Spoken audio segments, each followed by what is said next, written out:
the first thing I want to do when I walk into a space that I haven't been before is to reorganize the space, is to change it, to modify it. Sometimes it's to open the blinds, sometimes it's to move the furniture around, sometimes it's to get rid of things.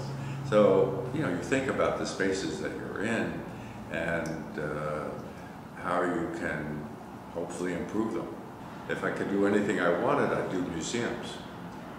Because a museum is a public place. It's a place where people come together, they look at art.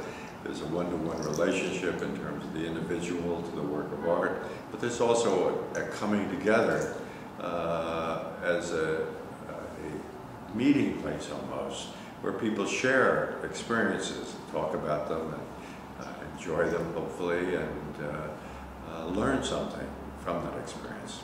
When you're working on the design of the museum, you think about how one moves through it. What's the experience? How, where are the private spaces? Where are the public spaces?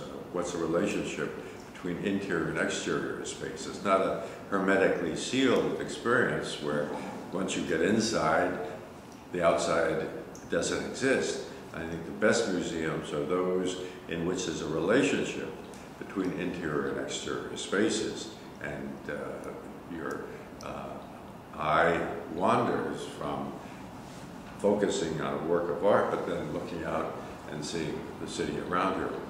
When I was in school, I loved being there, and when I think back of it, I think of it as part of the great parts of my life. I mean, I learned a lot, I enjoyed it, met a lot of good people, and felt that it was an extraordinary experience. Westbeth is unusual in every respect, with 13 interconnected buildings that we had to kind of create one place. And then the idea was to create loft-type spaces where each occupant, at that time artists, would make their own space, create their own place within that. And that's what they've done. They're all different. But the idea was that people would come, live there for 2 years, occupy the space, move out, and others would move in. So, in a sense, architecture is a public art. You're not making it for yourself, you're making it for others to inhabit. And the art of architecture is making it so that people who experience it not only feel good, but they want to return, they want to be part of it. They want to make that part of their lives.